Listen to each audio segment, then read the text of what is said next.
something crosses the road. It's skeletal like, fleshy, and it stands up, and then it like kind of just almost like leaps. They look back and they see one. Clear as day. It walked 5 feet away from my audio recorder. We just saw a Bigfoot. Holy crap. I've been pinched, I've been tapped on the shoulder, I've had my name hollered, a hand came up underneath my left arm. I said, little son of a bitch tried to get me. That was the time that I decided you don't sleep inside that building. Did you see that?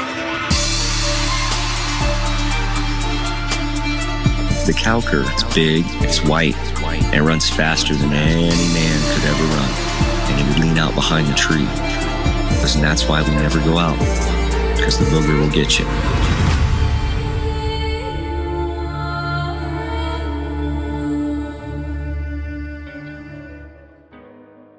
What's going on, guys, and welcome back to another episode of Exploring the Unknown. I'm Dustin. I'm Luke. And we are your hosts with the most ghosts. You didn't say that in the last one. No, we didn't. I forgot. Anyways, today we talked to Mike Famulent. I hope I pronounced that correctly. Mike, if I did not pronounce that correctly, I am so sorry. But first, we got some podcast mentions. Luke? In the description below, we have an affiliate link. It's through GoStop. If you purchase anything through that link, it will help support the show.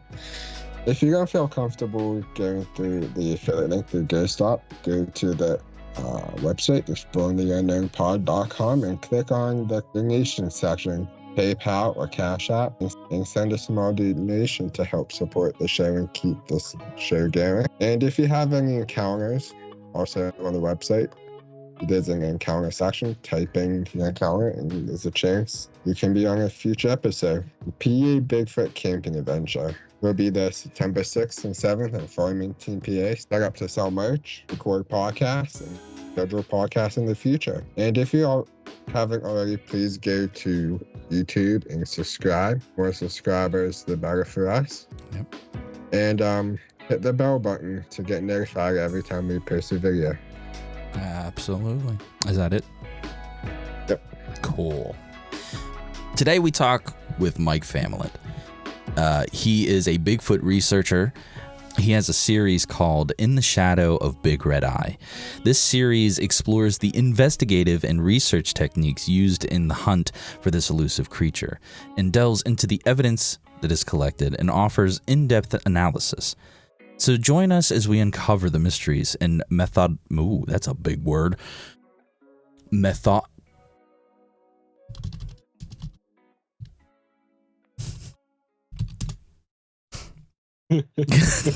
Shut up.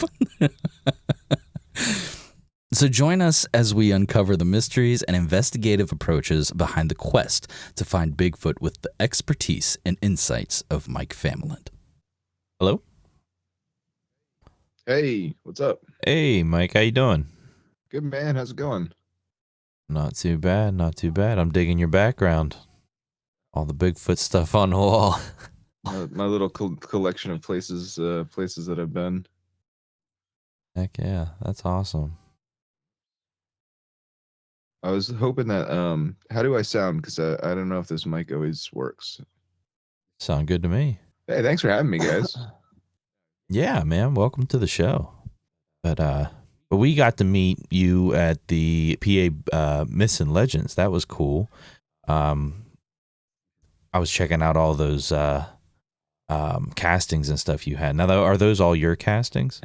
Yeah, they're either mine or they're first generation copies. Oh, okay. That's So cool. yeah, you can go over to like Cliff's website. You could buy a copy of his that he's gotten or that he has in his collection. Mm-hmm.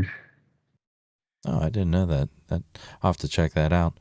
So what kind of set all this off? Like, what got you into wanting to look for Bigfoot and research it? Well, it all started back in 2011. I was watching Finding Bigfoot on TV, which was, I was And they were like, hey, if you want to come out with us, you're more than welcome to come out with us, right? So I was like, oh my goodness. I was living in Florida at the time. I was like, oh my goodness, there's no way I am not doing this, right? So I said, I signed up that night, and I paid the ridiculous amount of fee that they tell them to, whatever. And I got 2 tickets, one for me and one for my fiance, whom I did not tell I was bringing on a Bigfoot expedition with, right? So anyways, I was in the we were living in like this 1-bedroom apartment, teeny little apartment thing. And I was like, they required all this gear, and I've never been camping before, so I had to like acquire all this gear. So I'm getting my sleeping bag and my tent and my all this good stuff. And I finally I'm hiding them in the little like 1-bedroom patio closet in the apartment. And I come home from work from one day, and she's got her hands on her hip. She's got this look in her eye, ridiculous look in her eye. And I'm like, uh-oh. And she's like, she cleaned the apartment. She never in my life had she cleaned the apartment ever before this. This is the first time she's ever, and I still to this day have no idea why. But anyways, so I said, hun, we are going to North Florida to look for Bigfoot, right? And it was, and then then shortly thereafter we broke up, so there was that. And then no big deal. And then I moved to Tampa, got a job working on the ambulance for the city of Tampa. I'm an EMT by trade, and or was an EMT. I shouldn't say I am an EMT anymore, but I had 3 partners on the ambulance, and I had picked the weirdest partner. That's how I did it. So, and I said, hey, Jimmy, I got this ticket to go look for Bigfoot in North Florida. Do you want to come with me? And he said, oh man, I've always wanted to do that. I'm like, nice, perfect, right? So anyways, we go up to North Florida, and we camp kind of far away from everybody else because we thought everybody was just going to be weird at this thing. We just absolutely crazy people. Well, anyways, they, that did not let us down. But we were camping. It was 4 days, 3 nights of hiking, talking to witnesses, being, really meeting really cool people and weird people. But we didn't see anything or come across anything Bigfoot related at all. Nothing at all. So we actually came across like a Florida panther footprint, which at the time that was pretty cool because there was only like 5 of them or 25 of them left in the wild at this time. So anyways, last night, Jimmy and I are up by a campfire, and all of a sudden we hear a knock on a tree. It's about 2:00 in the morning. We're watching a meteor shower. We hear a knock on a tree, bam, from one side of camp. And then all of a sudden, I immediately think it's these people that put on the expedition. I was like, oh, they probably are like hoaxing us, right? That's probably what happened here. I get it, whatever. So about a minute later, we hear a knock from the complete opposite direction. I'm like, wow, these people got to be pretty good, interesting. But anyways, then it happened, right? About 15 minutes later, you hear it come crashing down through the forest, a fist-sized rock, right? So it was at this time where I said, nope, this is how horror movies start. I am out of here, right? And Jimmy was like, well, if you want to go sleep in the car, you're more than welcome to sleep. And by the time he said that, I had my sleeping bag, and I was just making a beeline right to the car.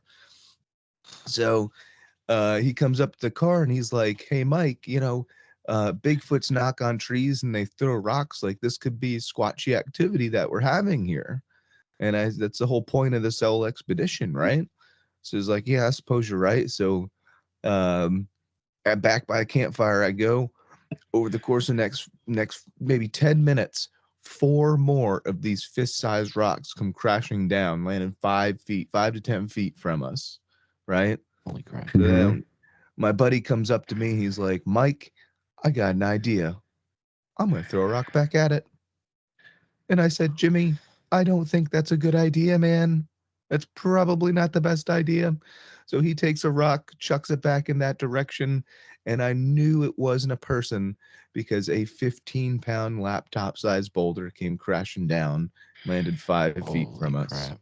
Oh, wow. Yeah. So that was it. Nothing else happened. We did some measurements the next morning. We asked our neighbors. We were like, hey, did anybody hear or see anything? And nobody did. Then we wanted to be all scientific, so we did some measurements. And the closest this thing could have been was like 75 yards away. So unless, like Nolan Ryan was out there chucking rocks at us, I don't know. Holy crap. I can imagine. I'd be afraid I'd be getting hit by one. Like, what do you think their motive is there? Do you think that they're just trying to spook you out of their territory, or? Yeah, I think it was because we camped a little bit further away from everybody. I think it was we were closer to their family group and they didn't like us there. So that's why we were the ones that had all the activity where nobody else had any activity the entire trip. It's a bust for them. Dang, that's insane. Yeah, that 50 we went into this expedition non-believers. I wasn't into Bigfoot. We both were like, ooh, this could be kind of cool, but we weren't into it, and we came out of this thinking, man, something is out in the woods throwing rocks at people. Like, what? Like, wow, like that's insane. That's insanity. It changed the direction of my life. Those 15-minute change the direction of my life forever. It's crazy. Yeah. Were you actually on the show? Yeah, no. Years later, I worked with the show, but I've never. I actually just was hanging out with Cliff this past weekend. Oh, wow. At that festival in PA, Marionville, PA. Yeah, Marionville. Yep. That's wild. I talked on the phone with Cliff one time. That was kind of cool. I didn't expect him to answer. We had called the museum to see if he would be interested in coming on the podcast. Oh, that's cool. Yeah. What do you say? So, we got to get the podcast growing a little bit. So, yeah. That's cool though. That's good stuff. It's cool that a man of his character and his will just answer and be like, hey, this is Cliff. He called me one time because like he had a problem shipping a cast to me. He's like, hey, this is Cliff. I don't know if you know who I am, but yeah, I was like, yes, I do actually. Yeah. Have you ever talked to Bobo? No, I don't talk to really anybody on the team anymore since we've all met at points in our careers, but they're busy people. I'm busy people. It would be nice to all sit down and have a fireside chat, but unfortunately that thing doesn't happen too often. Right. So after that experience, like what was your next steps? What was your thoughts moving forward? All right. So Jimmy and I, we went out of that expedition and we were like, all right, something is out there and we want to figure out what it was, right? What is this thing is? Excuse me. So anyways, we started researching everything we could possibly get. I mean, talking to researchers, looking into hotspots, talking to witnesses, everything you can imagine about Bigfoot, watching all the shows. And in about a 3-week time frame, we decided that we are now professionals. So we are going to go into the fields by ourselves, right? So anyways, in comes Colt Creek State Park in Central Florida, but we get there one night. It was only a one-night camping night, and I'm bugging Jimmy. We got to go on a night hike. He's like, fine. He doesn't really want to, but anyways, We get about a mile and a half from camp, and I'm doing Bigfoot calls like it's my job. Like every 2 feet, I'm doing a Bigfoot call, right? So anything with a brain would know that there's 2 idiots running around the woods making these Bigfoot calls, howling in the middle of the night. And anything with a brain probably would have got out of the area, right? Anyways, we're going about a mile and a half from camp, and Jimmy's not scared at all because he's got his 6-foot tall machete and his 10 million lumen spotlight that he's got shining around, right? And all of a sudden, his spotlight comes across 2 pairs of eyes, right? One pair is like a blue kind of like this lighter here, and the other is like a fire engine red, kind of like this charging black here. Very peculiar, but they're next to each other. And we thought, in our infinite wisdom of everything in the woods, we thought it was people, right? We didn't realize people don't have eye shine. I get that now, right? We don't have night vision, so we don't have that capability. So we just start yelling. Middle of the night, we said, "Hey, we're just looking for Bigfoot." 2 idiots in the middle of the night, and no answer, just the eyes just staring back, right? And then we say, "Hey, we're just gonna go back to camp," because we thought they were poachers illegally poaching at night. And no answer. And then the red set, turned and looked at the blue set, turned and looked back, and then blinked. That was a nope moment, another one. And we went back then. Anyways, Jimmy put a notch in the tree with his machete. And we went back the next day and we measured and we did like the comparison things we saw him do on TV and stuff. And eyes were like 7.5 feet tall. So I don't know what that could have been besides 2 Bigfoot hanging out next to each other. Crazy. How far out were you guys, like, from? So from the trailhead, we were camping a mile and a half from the trailhead, and we were a mile and a half in from the campsite. So 3 miles from the closest trailhead. That's in a state park in a 600,000 acre hunting preserve. So middle of nowhere. Yeah. That's probably pretty unlikely that there's other human beings out there. Yeah. I mean, I don't think, and we found some interesting. It's in a green swamp hunting preserve, which Small Town Monsters just did a thing down there. So it's definitely an active area. There's been activity going on there for years now. Now, do you just investigate Bigfoot, or do you do any like paranormal investigations as well? No, I'll tell you, I went on a paranormal investigation one time, and I don't think I've been more scared before in my entire life. So nothing happened.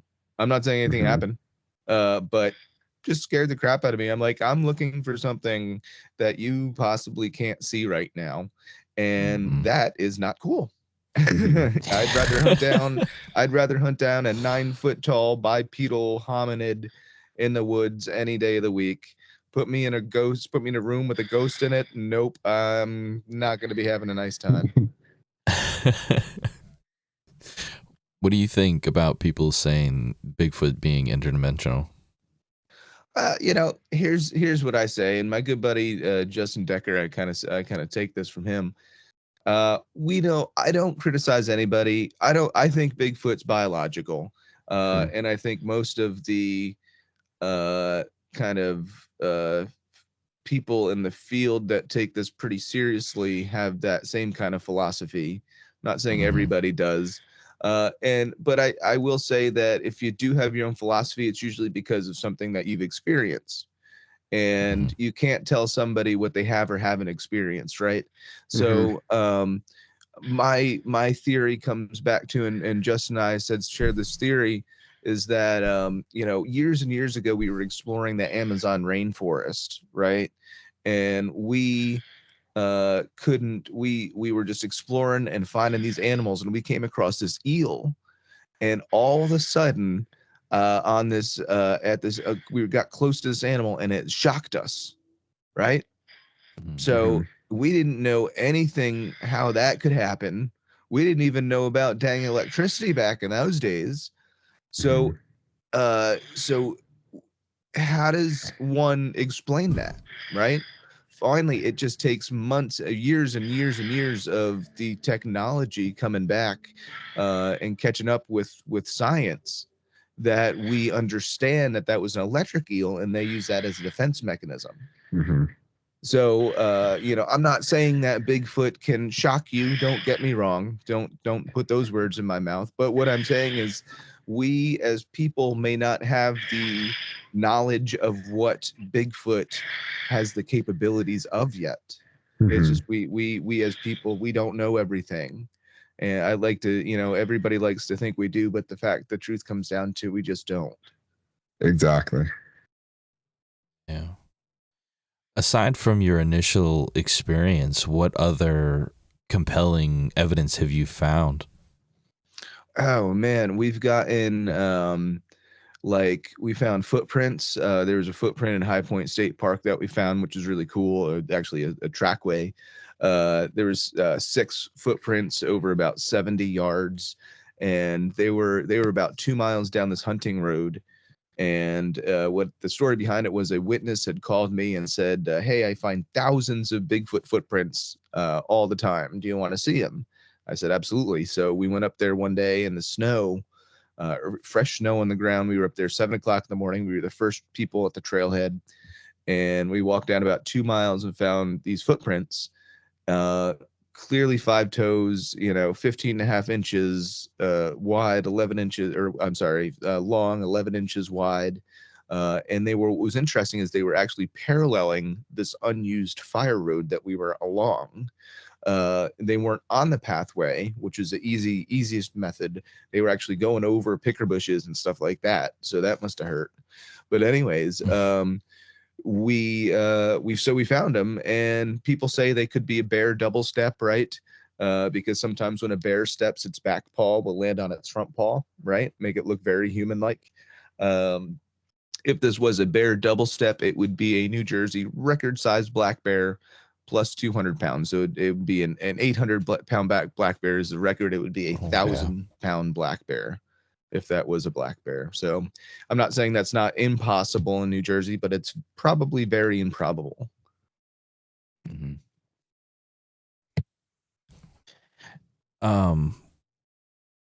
You have a TV show, don't you, or some sort of show, correct? Yeah, we got the YouTube show. That's pretty cool. We're actually we just started making money, so that's pretty awesome. Oh, congratulations, man. Yeah, thank you.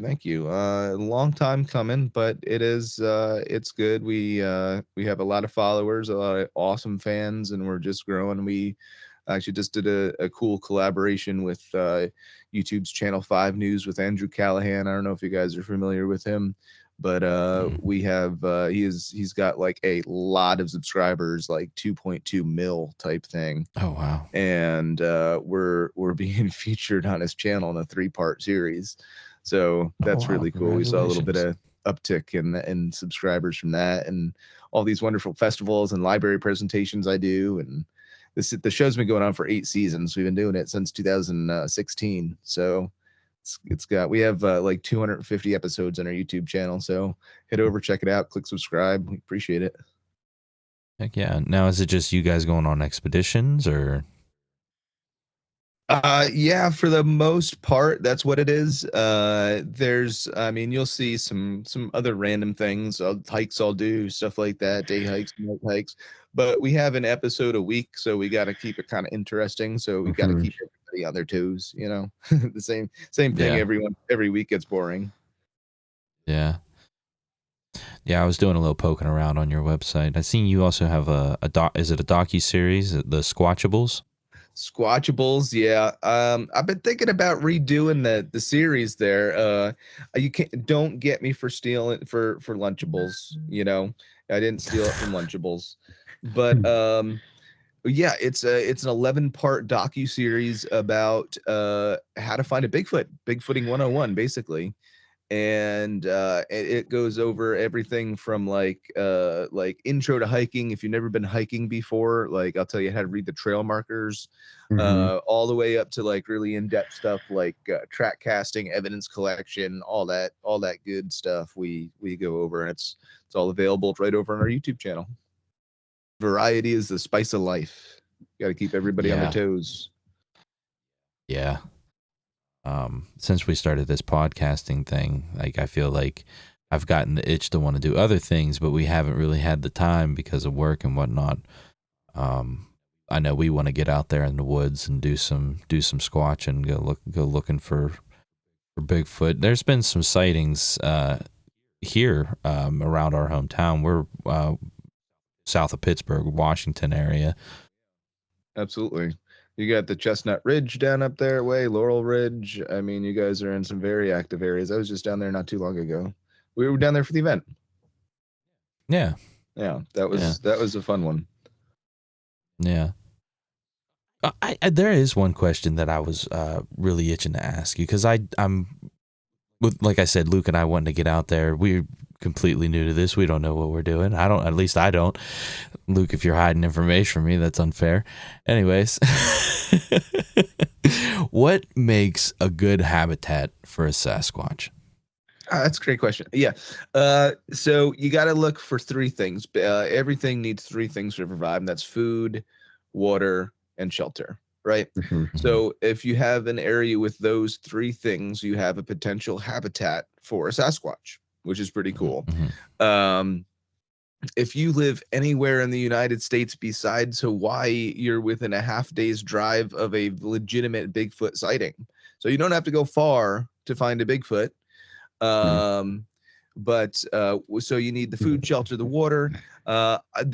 People say they always follow the creeks. That's a good place. That's great habitat. But basically, a Bigfoot's habitat is going to be anywhere deep within the forest. It's, you're not going to sneak up on a Bigfoot. So, by saying follow the creeks, you might find a good way to find tracks and stuff like that. And that's perfect. But if you're looking to research and find Bigfoot, you obviously can't follow the creeks all the time. So any like trails in deep areas that are away from campsites, you don't want to be by a campsite. That's a big concern when it comes to Bigfooting. And you want to try to follow, if you can get like known animal migration routes, those are great places to start looking for your search. If you have a power line or a gas line that's accessible, I think they're like Bigfoot highways, to be honest with you. I think they have everything that a Bigfoot needs along them, and there's not a whole lot of people on there at all. Yeah. Okay. Aside from like footprints and things like that, like what other evidence could we maybe keep an eye out for while we're walking through the woods that could potentially? I mean, footprints, hair samples, scat samples. It's very hard, especially with somebody who's just getting into Bigfoot research. My advice would be take somebody who is a little bit more knowledgeable of the animals that are out there. And so that way, if you do come across, say, a pile of poop, somebody could say, oh, that's just a bear or a deer or something like that, a known animal. So that's also important. And also another piece of advice would be keep your voice recorders going all the time. Just don't run them at night. If you don't have a voice recorder, that's the easiest and best way to get evidence of Bigfoot. So I would suggest if you're doing the research and just getting into it, that would be before even picking up the therm or a night vision camera or anything like that, pick up that audio recorder. That's definitely, and press record before you even step out of the car. Because what does a car door sound like? Tree knock. A tree knock. So you might get a response as soon as you get out of the car. Who knows? I have to get a new recorder. I've been looking for one.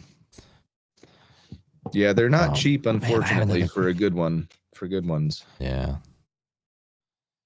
Oh, I remember. I had a question, then I forgot it, and I remember it. Have you ever personally heard a Bigfoot howl, like out in the woods? I have, yeah, and we actually recorded one. We had 5 recorders going at the same time, and we all got this on recording. So I'm not making it up or anything like that. It was a series of 3 Bigfoot howls. It was actually in response to a barred owl call that I did. So I did a wah wah wah wah call, and about a second later, 2 seconds later, I got whoa, whoa, and then I said, "That's not a coyote," and then you hear whoa, and which is really impressive. So impressive I sent it away to a linguist from the military who happens to do Bigfoot research on the side. So he's the perfect person to analyze my audio, right?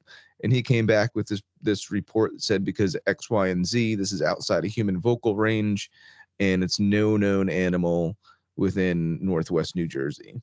So I think that's pretty cool, and that's coming from like a scientist in the military. So yeah, that's awesome. Heck yeah. Is all the howls consistent? Like are they all about the same like tone and whatnot, or they differ? yeah, no, the howls are mostly at the same hertz or same level. You can really analyze them through Audacity, which is you guys are probably familiar with an editing program.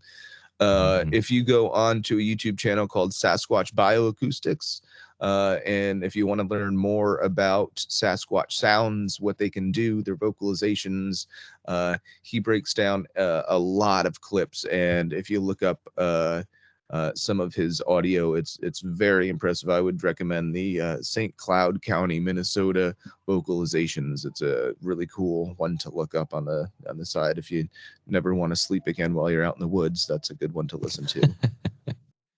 Yeah, I'll definitely have to check that out. I also seen on your website that you're going on a tour, Searching America. Yeah, we've been on tour since February actually. So it's been we're almost halfway done, and I cannot be more thankful.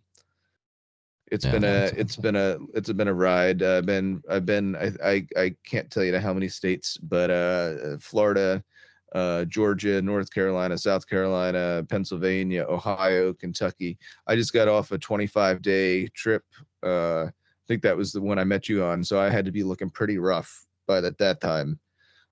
So my apologies for that. I had to be smelling like a campfire, let me tell you. But it was fun. I meet a lot of cool people. I see a lot of really amazing things, and people always ask me all the time, like, well, how do you support yourself, right? Because this is a full-time job that I have. I camped 129 nights last year. This year I'm planning on camping 139 nights. So people ask me, well, how do you do it? I do library presentations, and I do a lot of them. I talk about Bigfoot at libraries, and I did like 100 programs last year. I spoke 100 times, which is phenomenal. It's all about my message of like getting people off the couch and into nature more. That's the whole reason why I have the show and why I go out Bigfooting and do my library presentations. It's just to get that message. I always challenge people to take that waterfall hike that you've not had before, or you've been putting off taking. And even if Bigfoot's not for you, because inherently Bigfooting is kind of scary, right? Even if it's not for you, go out and like try fishing or hiking, or I can rub 2 sticks together and make fire. Never in a million years did I think I could be able to do that. You know what I mean? Like, so ultimate goal. Photography, anything. If you're, if it's outside, I think it's inherently better than anything inside, right? Well, I think we're coming up on our time. But before we hop off here, I would like to know, what is one thing that you would like people that have heard your seminars to walk away from? Like what would you want them to walk away thinking? just like I said, is that challenge to get outside, man. That's what I stress all the time, especially the younger generation. Everybody is so connected to their phones nowadays and their laptops and their computers and yada yada yada. Everybody works from home and is working 12 hours a day, 8 days a week, and it's just such a shame, see that, the vista that's the next county over, or whatever you need to do to get outside is whatever. I just challenge anybody to really do that, and I hope everybody listening to the podcast kind of gets that from this too as well. Yeah. That's awesome. Yeah, I think I agree with you. I think that we've gotten too connected to technology and depend on it too much that we have closed the doors to the outside. I think that there's a lot more out there to be discovered, and I think that there's a lot that has been forgotten. Absolutely. The what I like to leave everybody with is a world with Bigfoot or the Loch Ness Monster is far superior to one without it. Mm-hmm. I agree. Absolutely.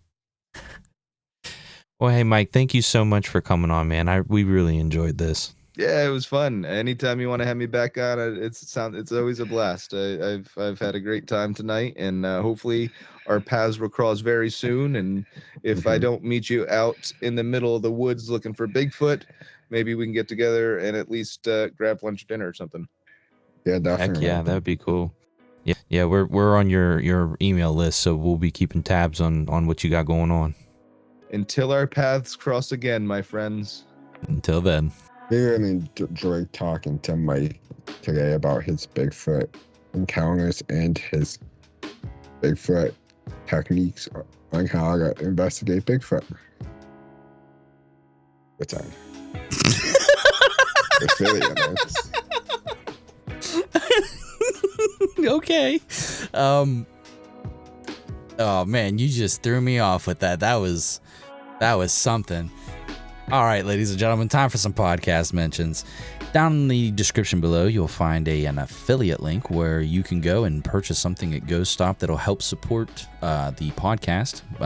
Well, not what you purchase. Your purchase will help support the podcast. But if you don't feel comfortable doing that, you can go to our website, exploringtheunknownpod.com. Click on the donation section, and there's PayPal or Cash App, and you can send a small donation. Also, there's a text box there if you would like to submit a would you rather or a thought-provoking question. Luke and I will explore that in a future episode. Don't forget, at the end of the year, we have the PA Bigfoot Camping Adventure, and that is in Luke, where's it at? Farmington, PA. Farmington, PA. Last time I talked about this, I messed it up. In Farmington, PA, come on by and hang out with Luke and I. We're going to be recording podcasts there and scheduling podcasts for the future. I don't know if there's still tickets or not. It's been a while since we checked on that, so it could be sold out. But if you haven't yet, make sure that you go over to our YouTube channel and hit the subscribe button, as well as that little bell notification icon, so that you can get notified anytime that Luke and I drop a new episode. And I think that's it. Are you ready for the would you rather question? You have no idea how ready I am. Would you rather spend a night camping alone in a known Bigfoot hotspot with only basic survival gear? Or would you rather be locked in a reported haunted house with modern comforts?